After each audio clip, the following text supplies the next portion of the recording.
All right, there might not be football at the moment, but there's plenty of football news, a lot of transfer stuff, a lot of drama. So we're gonna get into it today. Uh, First thing of the day, breaking: PSG have reached an agreement in principle with Lucas Chevalier on a 5-year contract. Lille won at least 40 million. If you have been keeping up with transfers this season, and if you have been keeping up with Barcelona, we were interested in this keeper a few months ago. It was him and the keeper that we signed. I'm not a fucking casual. I was interested before any of you guys knew who he was. I just forgot his name at the moment. I can't for the life of me remember right now. But it was between him and Chevalier, and a lot of the fan base was high on Chevalier because he is a baller keeper, bro. Now, I don't understand why PSG are going for this guy unless they're thinking of getting rid of Donnarumma. He might leave because I think I saw some reports about City are interested in him and United. We'll see about that. But yeah, dude, good keeper, high quality. He's French already, so he speaks the language. It won't be too tough to transfer to PSG. He already knows. He knows the culture of the league and stuff. So yeah, this would be good for them. Right now, it's just in principle, so it's not official just yet. But with the way that league works, Lille are just gonna give him up, and yeah, PSG will grow their monopoly over that league even more, getting the best keeper in the league besides Donnarumma. So yeah, look out for that. That's pretty important. Uh, In terms of Real Madrid, Raul Asensio is currently not part of Xabi Alonso's plans for Real Madrid. The manager is not convinced by his qualities, and his future at the club is uncertain. Well, isn't that something, bro? Last season, I kept hearing about how he's better than Kubarsi. He's one of the best center backs in the world. And if you saw him at the Club World Cup, he was fucking disastrous, bro. Uh, got a red card, messed up plenty of times, leading to goals. Was just useless, bro. Committing bad fouls that were not necessary. I think he gave up a penalty as well. That was a genuinely terrible defender performance, bro. A good defending performance is when people just don't know you're there. Everyone knew he was there, but just for every wrong reason. Absolutely fucking terrible during the Club World Cup. And it seems like Xabi Alonso has noticed it, bro. And dude, it was fucking obvious. I actually rated Asensio last year. I thought his aggression was good and stuff. I think he positional wise was not very good, and he was a bit too overly aggressive sometimes. But I thought he was good. He made nice tackles sometimes. He was mostly, for the most part, safe. But this Club World Cup, he has looked genuinely fucking terrible, bro. And I think this has caught Madrid fans off guard. I think they're shocked. I think they're pretty sad because this is their first academy graduate in like 20 years to actually do something at the club. And yeah, he just completely shit the bed, bro. And it makes sense why Alonso would want to get rid of him at this point. He looked really, really bad. Housen has come in, just immediately played better than him. Rudiger's better than him, even though he's a dumbass as well. Militao, when he comes back, I think he already is back. I think the starting center back lineup for Madrid will be Militao and Housen because those two are by far the best ones there. Rudiger is a dumbass as well. He's like an Asensio that's just not as bad. But yeah, dude, this makes sense. He's been shit for a while now, dude. Ter Stegen could lose captaincy and the number one this summer. Yesterday I talked about how he already lost the captaincy because of that fucking tirade that he pulled, that bullshit that he pulled on Twitter. But seems like he's gonna lose the number one as well. We're gonna give that shit to the new keepers. Bro, what the fuck am I doing? Why can I not remember his name? Oh,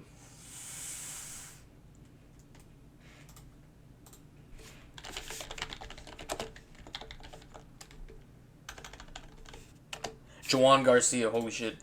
Yeah, he already lost the captaincy, and it looks like he'll be losing his number one as well. I mean, what's the point of giving him that number if he's gonna leave regardless? And he's not starting anyways. He's not gonna play any games because of his antics that he's been up to these past few months. And he's gonna lose the number one, bro.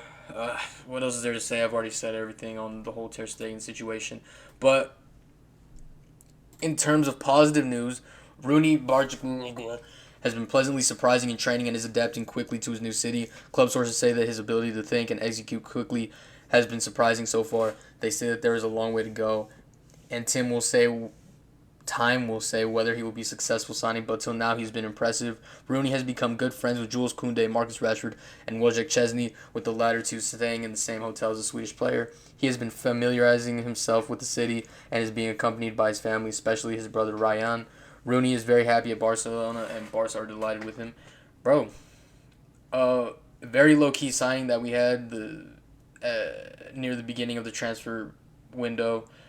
People thought that he would probably just be a Barca B player, and we just keep him in the bench and just wait a few years and see how good he got. But apparently he's been killing it in training. He's looked really good. And what do you know, man? We might have another player in the rotation offensively. I don't know what position he plays exactly, but this can be exciting. This can be useful. But we'll see, bro. It's obviously they can say anything they want. They just said that Rashford looks amazing and he looks hungry in training, but like who doesn't? It's training. There's not much pressure. Well, we'll see when the season starts. We'll see if this guy is truly ready. And yeah, but this is something to get excited about, bro. This is just another player that we can use. And last Barca news of the day, Joan Laporta. Honestly, I don't know whether I will run for the next elections yet. What concerns me now is registering the players and also the stadium issue. This is a bit different to how he was talking a few weeks ago. He seemed super confident about the stadium and the registering players, but something within the last week has changed. He's not been as confident lately. He seems to be pretty stressed with this to the point where he doesn't know if he'll run for the elections, which is pretty crazy. And dude, I want him to stick around. He's done a great job so far. He's made Barca a profitable club again. He's instilled the mindset back in the club, which is it's not solely because of him. It is also because of Hansi Flick and Xavi, but he's had the right mindset whether it's come to what players to buy. He's had the right mindset of of how to make the club profitable again, which he has done, and he's basically saved the club from bankruptcy. I would really appreciate it if he stayed, and I don't know who he'd be replaced with if he were to go. But yeah, dude, this is a bit concerning. He's worried about registering players and the stadium because those two things are the biggest. I think the biggest problems the club has right now. Every other week we see news about how registering players will be tough. Yesterday it was because Ter Stegen refuses to leave, and that will make registering tough. And then the stadium keeps getting pushed back. It's strange, bro, and he seems to be really worried about it. I think we should start getting worried about it as well because this guy's usually very confident about that shit. So just as a heads up, keep your eyes out for these two things. Just know this will probably become a problem in the future, or continue to be a problem. And then, best striker on the planet, Alexander Isak has been offered a staggering £600,000 a week tax-free by Al Hilal in Saudi Arabia, with further lucrative bonuses on the top. Isak is probably a top three striker on the planet. He's up there with Haaland and Gyökeres and Lewandowski, if you want to put him there, and Mbappe. If this were to happen, this would this this would shake up world football, bro. Because I think this would be the first time that in their prime one of the best players in the world goes to the Saudi league. If I'm not mistaken, who else was there in their prime and he's one of the best players in the world? Yeah, I think this would be the first time, bro. That would be pretty fucking crazy. I still don't think that's enough to get people to care about the Saudi league. They are trying their hardest. They are seriously in it for the long run. I thought after a few summers ago where people just they still didn't care about the Saudi league, I thought that at some point they would stop, but they just keep pulling money out of their ass. They just keep having shit to offer these players, and it just doesn't seem like it's ever going to stop, bro, and they are hell-bent on taking over the sport. And this would be a sign of times changing. Do I think he will sign this? No. but it this proves how legit they are, bro. How focused they are on getting all these players, and this makes me a bit not worried, bro. Because I'm not worried. People uh, are over dramatic on Saudi's football washing and nonsense. These things happen, bro. Europe took over the game about 60 years ago. If it happens for Saudi in 10 years, I would be a little bit upset because of the human rights stuff. But besides that, dude, it's not a big deal. If Saudi overtake football, okay, I'll just watch Saudi football.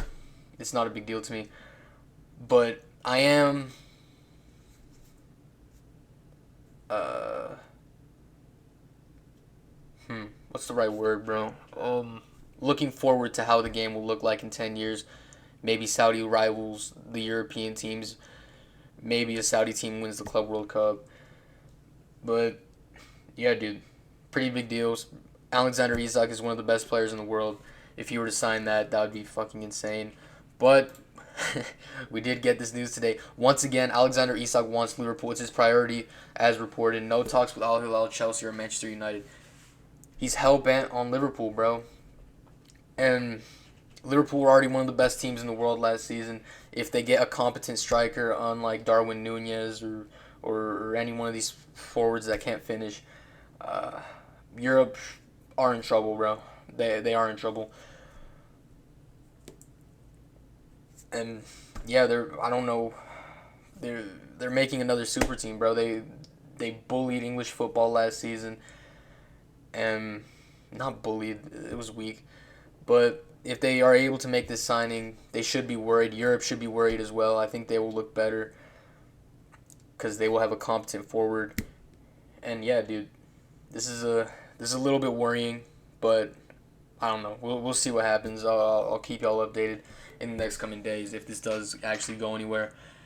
Uh, Thank y'all for watching. I'll be back tomorrow. Peace.